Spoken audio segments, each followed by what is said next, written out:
Hello mga idol, meron tayong spare ribs ng baka rito, malinis na. At magsisigang tayo, pakukulaan ko na ngayon para lumambot. Takpan na natin guys, mga 20 minutes, lalo malambot na yan. Guys, malambot na tong spare ribs natin ng baka. Lagyan na natin yung kamatis at sibuyas.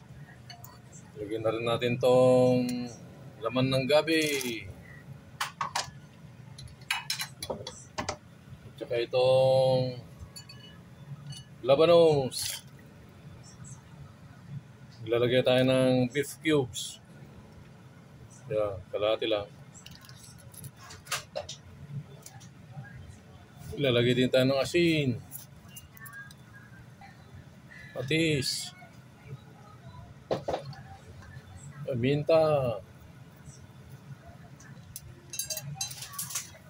So guys, pagka ng 5 minutes, malambot na itong ating gabi.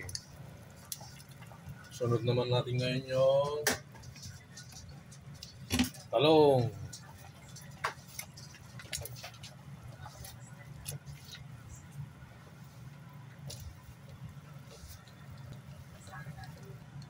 So guys, pagkaroon ng 3 minutes, luto na itong ating talong.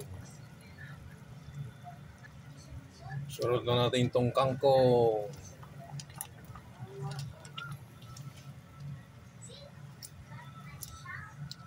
Lalagay tayong sili. At siyempre yung panghuli, yung sinigang mix, sampalok.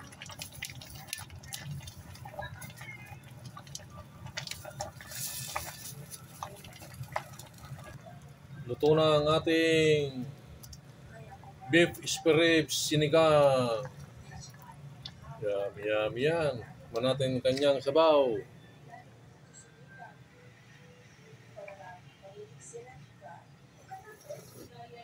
Wow, champion na champion. Malapot yung sabaw dahil sa gabi. Kaya na mga idol.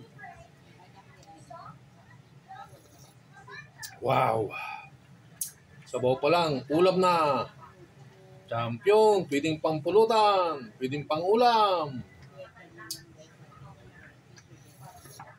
Wow, grabe. Yummy. Kaya na mga idol. Salamat sa panonood.